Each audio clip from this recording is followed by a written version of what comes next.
चलिए देखिए, आज हम एक नए टॉपिक के बारे में पढ़ने वाले हैं जिसका नाम क्या है, भारत पर अरबों का आक्रमण। ठीक है ना। यहीं से मध्यकालीन इतिहास की शुरुआत होती है। तो हम देखते हैं भारत में क्या कारण रहा कि मुस्लिमों का आगमन हुआ। ठीक है ना। और क्यों इन्होंने आक्रमण किया।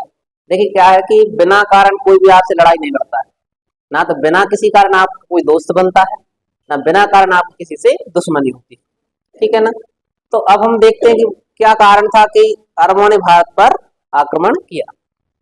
तो अब अरब आक्रमण के बारे में आप देखते हैं तो ये जो अरब आक्रमण होता है वो 712 ईस्वी में हुआ। कब होता है आपका?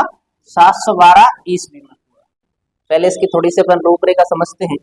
712 ईस्वी में हुआ। कहां पर हुआ था आपका? सिंध पर।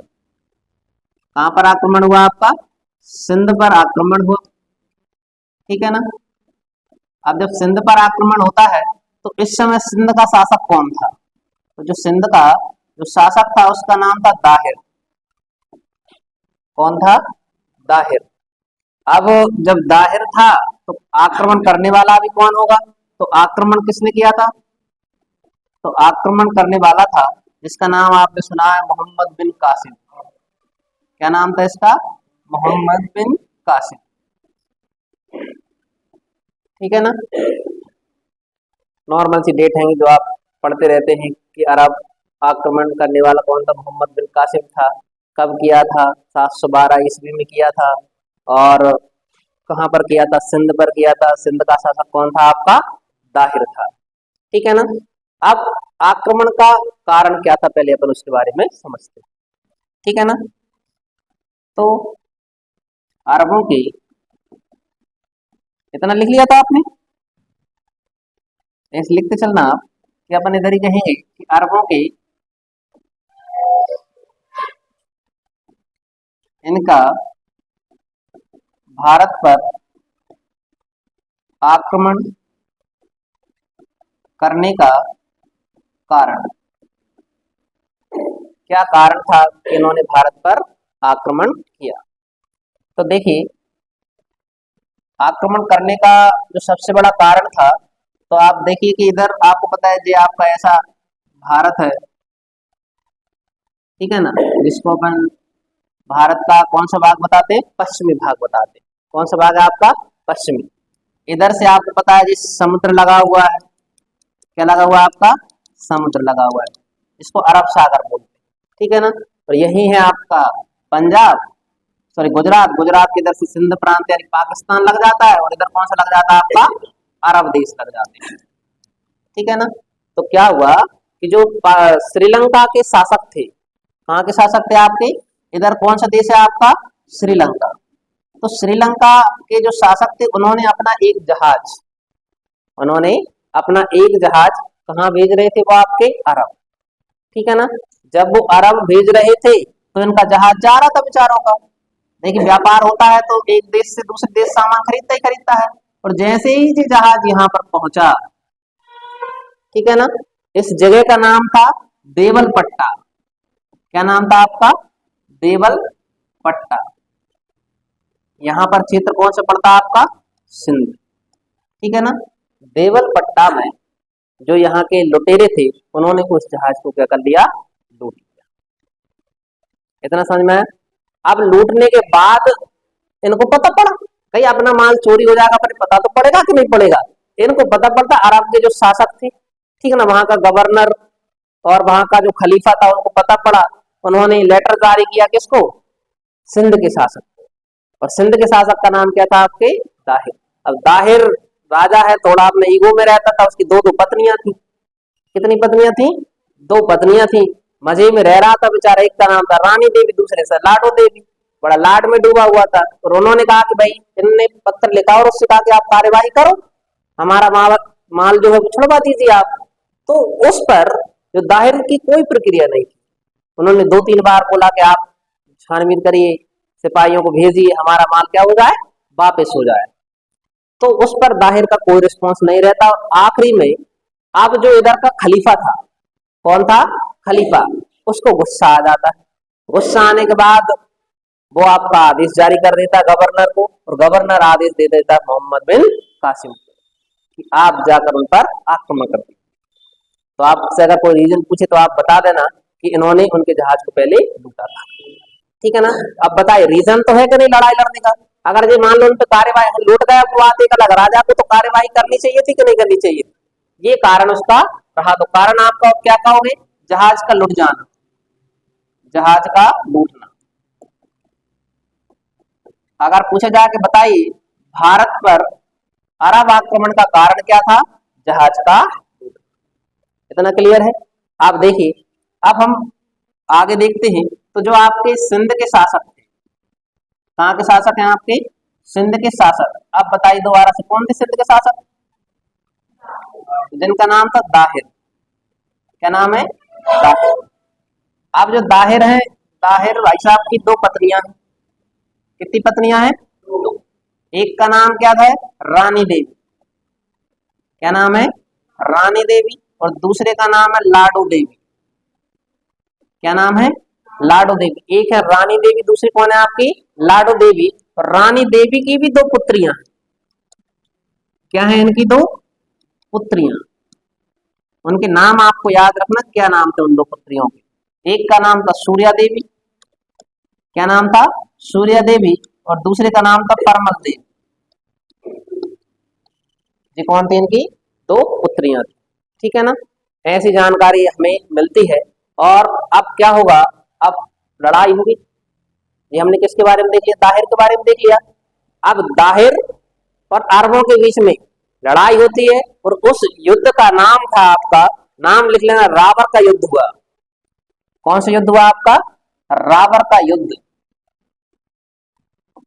कौन सा युद्ध होता है आपका, रावर का युद्ध।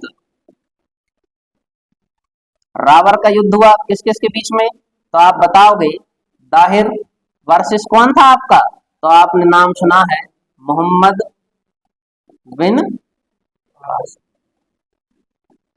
मोहम्मद बिन कासिम। ठीक है ना।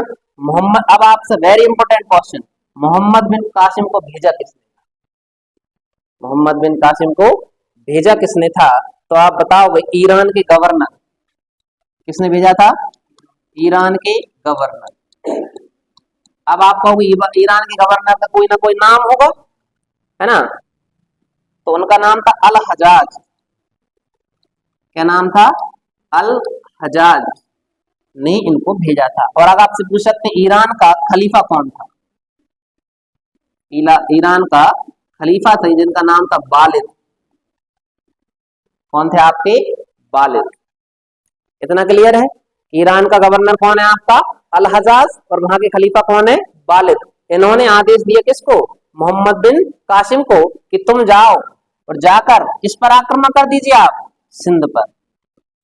सिंध पर क्या किया इसने, आक्रमण किया। और आक्रमण करने के बाद भयंकर घमासान युद्ध होता है किस किस के बीच में, दाहिर और मोहम्मद बिन कासिम। देखो तुम्हें पता सत्य की जीत होती है। किसकी जीत होती है, इनकी गलती कुछ नहीं थी। गलती किसकी थी, दाहिर की। अब हारेगा कि जीतेगा, हारेगी। तो आपको पता है कि दाहिर की क्या हो जाती है, मृत्यु हो जाती है, दाहिर मारा जाता है। ठीक है ना। जब दाहिर की मृत्यु होती है तो मृत्यु होने के बाद जो भैया की पत्नियां थी, इसकी कौन थी, पत्नी। पत्नी कितनी थी इसकी, दो। लाडो देवी तो बेचारी लाड में ही रहती थी।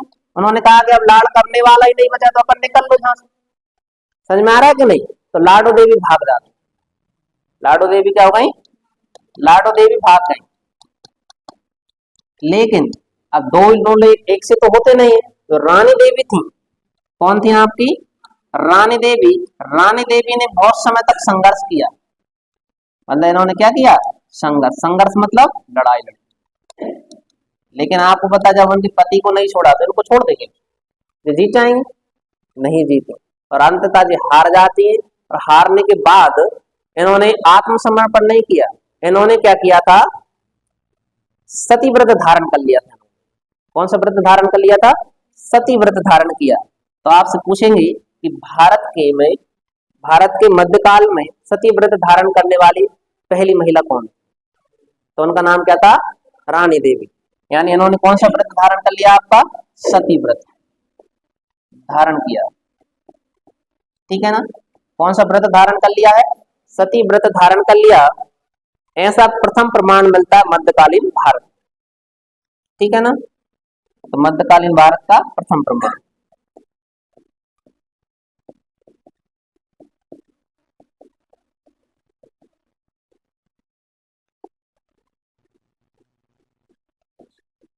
मध्यकालीन भारत का सती होने का प्रमाण कहाँ से मिलता है आपको? सिंध से। कहाँ से मिलता है?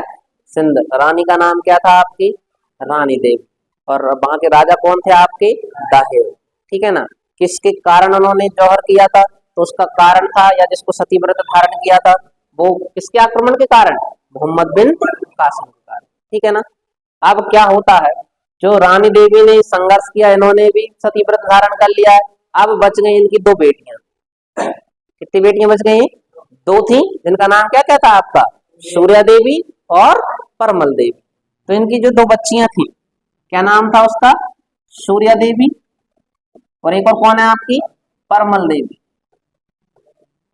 दोनों को दोनों को जो आपका मोहम्मद बिन कासिम था, बंदी बना लिया। मोहम्मद बिन कासिम ने क्या कर लिया? बंदी बना लिया।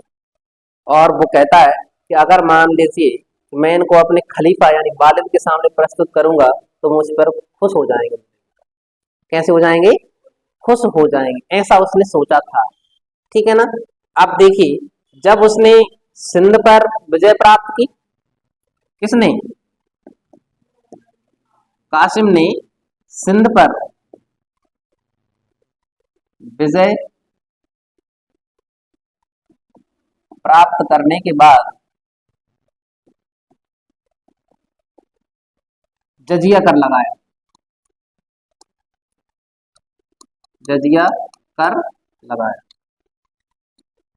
अब आप कहोगे, देखिए आपके लिए बहुत इंपॉर्टेंट क्वेश्चन है, जो अरबों का आक्रमण हुआ था वो लूटने के पर्पज से नहीं हुआ था, इतना याद रखिए आप। लेकिन जो तुर्क आए थे, कौन आए थे आपके? तुर्क, जिसमें आप पढ़ते हैं महमूद गजनबी के बारे में, उनका उद्देश्य ही लूटना था, इनका उद्देश्य लूटना नहीं था। ठीक है ना।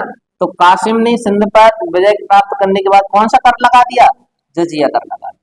ठीक है ना। तो ऐसा लिख लेना आप, भारत में मुस्लिम पहला आक्रांता था जिसने जजिया कर लगाया। भारत में जजिया कर लगाने वाला पहला मुस्लिम आक्रांता कौन था? तो आप बताओगे, मोहम्मद बिन कासिम। इतना क्लियर है। अब देखिए कौन सा कर लगा दिया उसने? जजिया कर। और जजिया कर लगाने के बाद उसने 713 ईस्वी में, कितने में? 713 ईस्वी में, हाँ, 713 ईस्वी में उसने एक जगह पड़ती है जिसका नाम था मुल्तान। जगह का नाम क्या आपका? मुल्तान। मुल्तान को लूटा।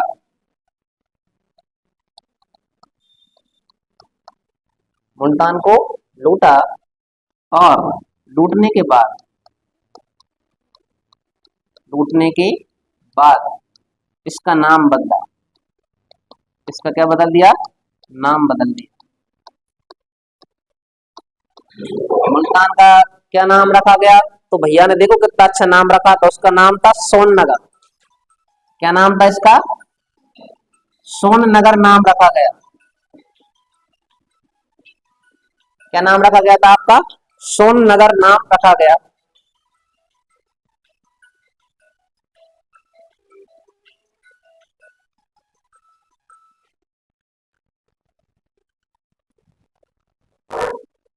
चलिए देखिए, इसने इसका नाम बदल कर क्या रख दिया था?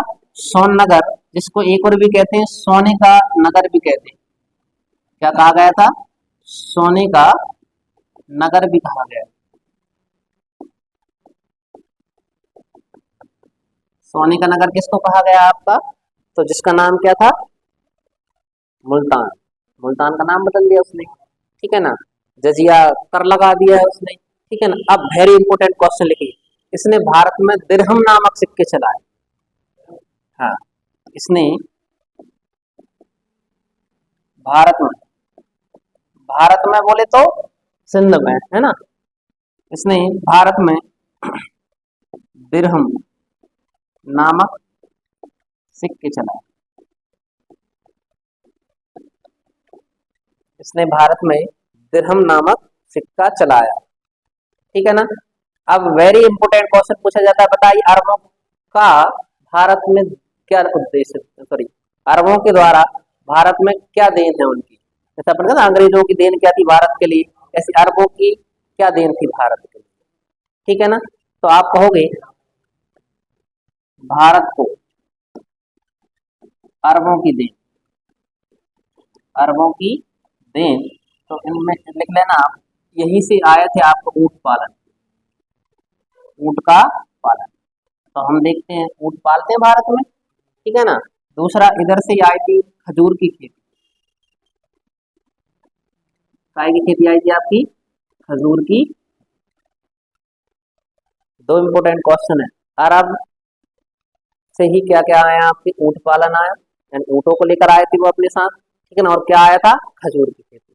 और आपको पता है ऊंट को रेगिस्तान का जहाज कहते हैं।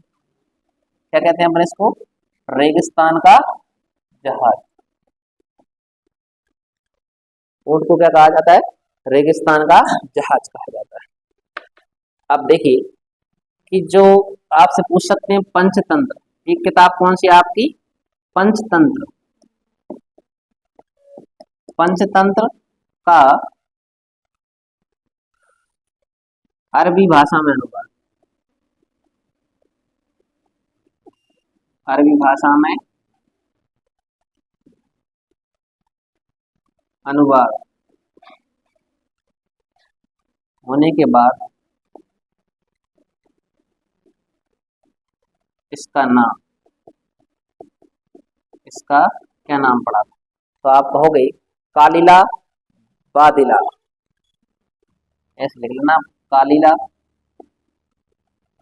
क्या नाम है, कालिला बादिमना रखा गया, कालिला बादिमना रखा गया। ठीक है ना। किसका नाम रख दिया गया है, पंचतंत्र का। ठीक है।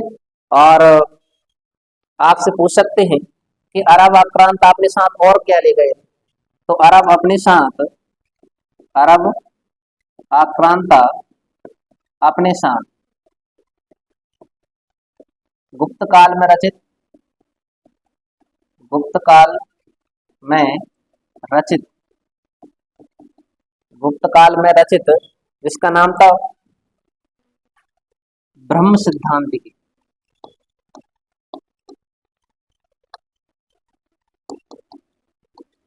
गुप्त काल में रचित ग्रंथ का नाम क्या था आपका, ब्रह्म सिद्धांतिकी। और ब्रह्म सिद्धांतिकी जो ग्रंथ है, इसके लेखक आपसे पूछ ले, कोई बताएगा ब्रह्म सिद्धांतिकी जो ग्रंथ था उसके लेखक कौन थे।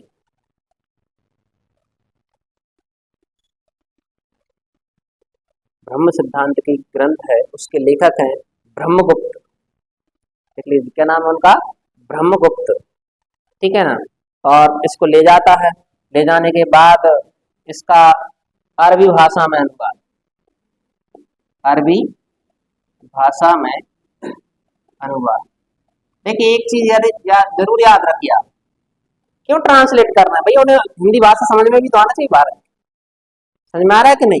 अब जब आएगी नहीं, जैसे मान लो आप अब या इंग्लिश की कोई बुक ले आई या फ्रेंच की कोई बुक ले आई, उसमें कितनी भी इंपोर्टेंट बातें क्यों ना लिख रहे हैं, जब तक आपको पढ़ना ही नहीं आएगा तब तक आप उसको मीनिंग समझ जाएंगे क्या, नहीं समझ पाएंगे। इसलिए उन्होंने उनका क्या करवा दिया था, ट्रांसलेट करवा दिया था। तो अरबी भाषा में जिनका अनुवाद करने वाला था उसका नाम था जल जाफरी। क्या नाम था इसका, जल जाफरी।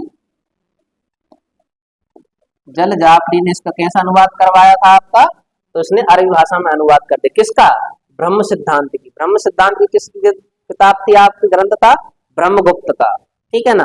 और किसके समय लिखा गया था आपका, गुप्त काल के समय। ठीक है ना, इतना क्लियर है। अब देखिए थोड़ा सा क्या होता है कि आपको पता है मोहम्मद बिन कासिम अपने साथ दो राजकुमारियों को ले गया था, उनका नाम क्या था, एक का नाम तो सूर्या देवी, दूसरे का नाम क्या था, परमल देवी। तो जब वो उनको लेकर इधर से जाता है, आपका अरब क्षेत्र पहुंचता है, उसने इन दोनों को भेंट कर दिया किसको? खलीफा। और खलीफा का नाम क्या था? वालिद। तो इन दोनों लड़कियों ने चाल खेली, उन्होंने कहा मरना तो है, क्यों ना एक बार और कोशिश कर ली जाए। तो उन्होंने जैसे ये उनके सामने पेश करता है तो ये उससे चुगली कर देती। क्या कर देती हैं? चुगली कर देती। चुगली कैसी करती है? उनसे झूठ बोल देती है उससे कि जो मोहम्मद बिन कासिम था इसने हमारा शोषण किया, शारीरिक शोषण करने के बाद अब हमें आपके पास भेज दिया। ठीक है ना, मतलब पहले खुद ने यूज कर लिया, आप किसके पास भेज दिया? हमें आपके पास भेज। इससे वालिद को गुस्सा आ जाता है। क्या आ जाता है? गुस्सा। और वो तुरंत सेना को आदेश देता है, जाओ मोहम्मद जहां भी हो उसको मरवा दो। ठीक है ना। तो ऐसे मोहम्मद बिन कासिम की क्या हो जाती है? मृत्यु हो जाती है। मृत्यु होने के बाद फिर राज खुलता है इन दोनों का। और जैसे इनका पर्दाफाश होता है, किस किस का? सूर्या देवी और परमल देवी को। फिर वालिद को गुस्सा आ गया। वालिद ने कहा हमारे साथ झूठ, गलती माफ नहीं की जाएगी, और दोनों को ही जिंदा दफनवा देता है। क्या कह देता है?